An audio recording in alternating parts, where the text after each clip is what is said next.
Olá pessoal, estou fazendo esse vídeo para demonstrar como funciona a plataforma vista aqui por dentro e como é que a gente utiliza os recursos de legendas, de subtítulos e também o modo de velocidade da apresentação que pode ser também alterado.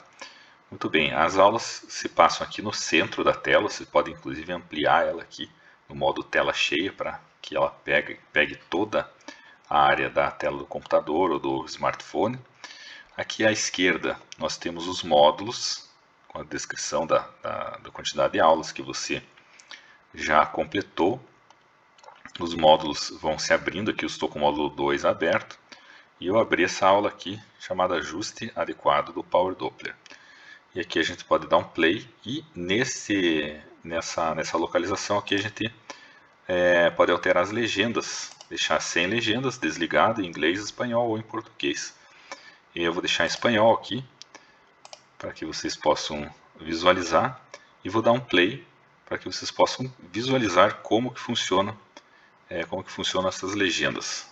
A velocidade também pode ser modificada aqui, ó. Eu vou deixar em uma vez o modo normal da velocidade e vou rodar aqui a aula para que vocês possam acompanhar um trecho pelo menos.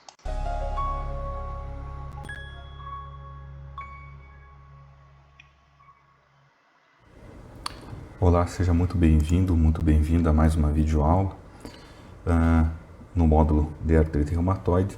E nessa videoaula a gente vai falar sobre o ajuste do recurso do Power Doppler, que é um recurso muito importante na utilização dos protocolos de avaliação da artrite reumatoide e também em demais, isso se estende às demais doenças reumáticas, né? Esses ajustes são basicamente os mesmos aí que a gente utiliza também na avaliação de outras doenças inflamatórias articulares, como a artrite psoriásica, as espondiloartrites, as artropatias microcristalinas, né? Tá, então, o que a gente vai falar agora de ajuste, ele se estende também para essas outras patologias reumáticas articulares. Tá? Bom, inúmeros estudos, né, inúmeros artigos descrevem, né, dessa mesma maneira, esses mesmos ajustes que a gente vai fazer no Power Doppler. Tá? Esse é um exemplo deles, né? Um estudo publicado em 2012, onde foi comparado então a avaliação de punho e dedos nos pacientes com artrite reumatoide com indivíduos saudáveis, né? Através do uso do Doppler. Bem, basicamente a gente vai ajustar o Power Doppler, né? Durante a realização do exame, de forma que a gente vai deixar um PRF, né, que é a frequência de repetição de pulso, entre 0,5 e 1 kHz. Em média, a gente tenta utilizar em torno de 0,7, 0,75 kHz ou 750 Hz. Tá? O filtro de parede, né, isso é variável, onde a gente modifica isso em cada aparelho, né? Nesse equipamento em questão aqui, ele está com essa letra, duas letras WF, né? Então deixar o mais baixo possível. Tá? A frequência do Doppler, a gente vai tentar deixar ela entre 6 e 12 MHz. Existem equipamentos que a gente consegue utilizar até frequências maiores do que 12, tá? Mas a maioria deles vai ficar entre essa faixa, né? Em média, a gente tenta deixar em torno de 8 MHz, tá? Como é o caso dessa imagem. Tá? E outra configuração que a gente tem que modificar é o ganho do próprio color, tá? Então a gente não pode deixar um ganho muito alto, senão a gente vai ter muito artefato na imagem. Também não pode deixar um ganho muito baixo, né? De forma que a gente não consiga obter sinais ao Doppler. Tá? Aqui então uma imagem que a gente consegue visualizar, né, os sinais ao Doppler, tá? E aqui nesse caso em questão era um aparelho que tinha uma configuração que era possível usar uma frequência maior, né, até de 12,5 MHz. Tá? Então é a mesma coisa, a gente vai deixar aqui a configuração entre 0,5 e 1 kHz no PRF, filtro de parede baixo, né, frequência do Doppler entre 6 e 12, e o ganho até sumir os últimos focos, né, de artefatos abaixo da superfície óssea. abaixo da zona, né, articular que a gente está avaliando. Tá? Então a gente vai reduzindo esse ganho até que nós não tenhamos mais artefatos. Tá? Aqui nesse vídeo a gente exacerbou isso, né, para mostrar justamente como é que é feito essa redução até o ponto ideal. Né? Então a gente deixou o ganho saturado lá em 100% e foi reduzindo até um momento que a gente não tenha mais artefatos aqui abaixo da superfície óssea da articulação em questão. Tá? Que aqui nesse caso dessa imagem foi em torno de um ganho de 70%. Tá? Aqui uma outra imagem, né, mostrando já com as configurações adequadas, né, a frequência aqui no caso a gente deixou em 8 MHz. Muito bem, então vocês puderam observar como funciona o sistema de legendas e aqui todos os módulos, e lá no final nós temos alguns bônus, incluindo o módulo bônus de demonstração prática em ultrassom reumatológico, um módulo que é uma gravação, são gravações online com diversas câmeras. Eu vou mostrar um pouco aqui para vocês. Aqui também temos legendas, da mesma forma que vimos lá. Seja bem-vindo a mais uma aula do nosso curso de demonstração prática de ultrassom em reumatologia. Tá?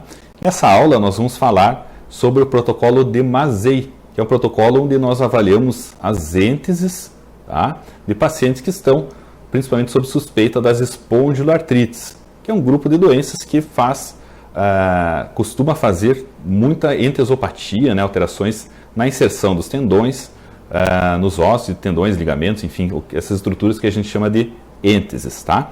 Então, é em especial um protocolo utilizado, né, em caso de suspeita de espondiloartrites, né, em especial espondilite anquilosante e também outras doenças aí do grupo das espondiloartrites, como a artrite psoriásica também entra nesse grupo, né, as artrites associadas às doenças inflamatórias intestinais, tá, dentre outras. Tá? Então a gente vai começar, né, avaliando a êntese da fáscia plantar. Tá? Vamos fazer da fáscia plantar e na sequência já vamos mostrar também do tendão calcâneo, do tendão de Aquiles, que o posicionamento é muito semelhante para fazer a avaliação dessas duas estruturas. Né?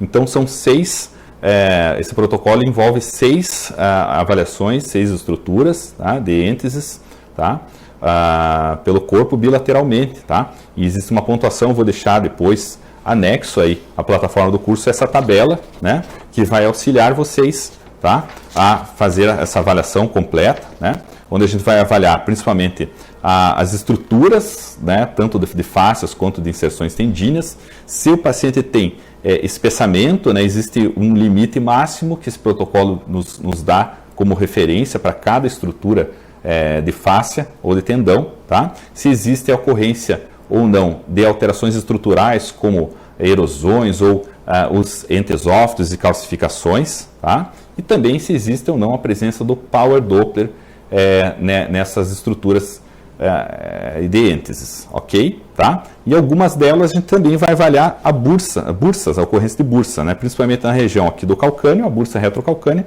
e também depois na avaliação do joelho, a bursa infrapatelar. Também são alterações que a gente pode encontrar nesse protocolo e nesses dois locais ali, na infrapatelar profunda e na bursa retrocalcânea.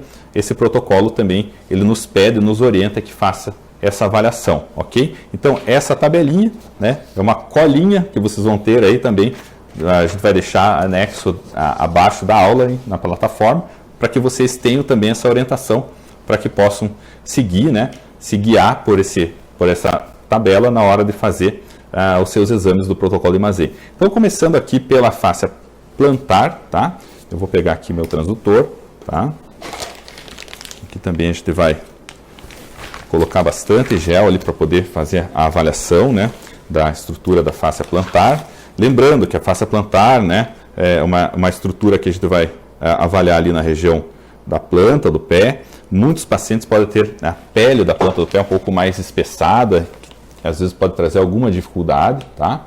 Então, colocar bastante gel, regular bem o aparelho, né? A gente vai ter que regular aqui o ganho setorial, né? O TGC do equipamento, o ganho o ganho geral também do equipamento para que a gente consiga ter uma imagem, né, o foco, tá, abaixo, um pouquinho abaixo da estrutura ou bem na estrutura que a gente vai estar avaliando. Então aqui eu já achei a fáscia plantar, tá? É uma fáscia plantar que está com aspecto normal aqui do nosso modelo, tá? Aqui a gente tem o osso do calcâneo, né? A fáscia se inserindo aqui no osso calcâneo, tá? Aqui então a superfície óssea do calcâneo, tá? Aqui a superfície óssea e aqui a gente vê a fáscia, né? Que é essa estrutura aqui, que parece um tendão até, uma estrutura ligamentar, né? Com as fibras, né, alinhadas, aqui a fáscia plantar, né, se inserindo aqui, ó, tá? Ela está com aspecto normal, tá? Então a gente vai procurar alterações na estrutura, se ela tem espessamento ou não, se ela tem hipoecogenicidade, né, dentro da sua estrutura, tá? E também fazer a medida dela, né? Costumo fazer essa medida aqui nessa área que é um pouquinho maior dela, ela está em 0,37 centímetros ou 3,7 milímetros, né? Aqui, segundo o protocolo de Mazei, né, o limite normal vai até 4,4 milímetros, né, ou 0,44 centímetros. Então, é uma fáscia que está normal, tá? A gente também utiliza o recurso do Doppler aqui para fazer a avaliação da fáscia. Deixa eu tirar essas flechas daqui, tá? E faz o recurso do Doppler com o mesmo tipo de ajuste que a gente faz nas outras. Muito bem, esse então foi uma pequena amostra de como funciona a plataforma vista aqui por dentro. Espero que vocês tenham gostado dessa pequena videoaula, essa pequena amostra. Então vou ficando por aqui, nos encontramos então dentro aqui do nosso curso Descomplicando ultrassom na reumatologia online.